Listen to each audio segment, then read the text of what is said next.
Səncə necə goal-oriented yaşamaq olar? Necə hədəfli yaşamaq olar, belə deyim sizə.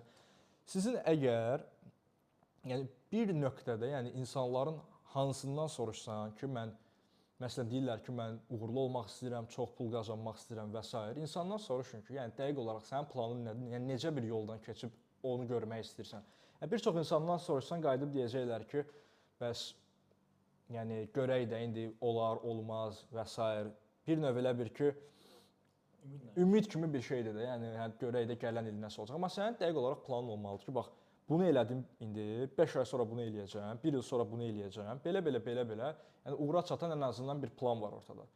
Yəni bu planın uğursuz olma ehtimalı da təbii ki var. Amma ən azından plan varsa uğurlu olacaqsan. Amma plan yoxdursa ondan sonrası ümid kimi bir şeydir. O baxımdan sən düzgün hədəflər qoymalısan və hədəflərə çatanda əmin olun ki, bir çox insan mənim videolarıma baxıb deyir ki, bəs Rəşad sən robot kimi yaşayırsan. Əslində belə deyil, həqiqi belə deyil. Yəni sən əgər hədəflərə sən robot kimi zarafatsız çox yazan insan var. Yəni əgər sənə hədəf qoyursan, o hədəfə çatırsan, onun verdiyi sənə hiss, ləzzət hissi insana çox xoş təsir edir. Bilirsən ki, mən bu hədəfə çatdım. Beynimdə olan o nöqtəyə, sən burdasansa, sənin o beynində olan, hamının beynində olan gələcəkdəki versiyası var. Sən o versiyaya gəlib çata bilirsən. Yəni goal oriented yaşamaq belədir. Hamının hədəfləri olmalıdır. Kiçik, böyük fərq eləmir.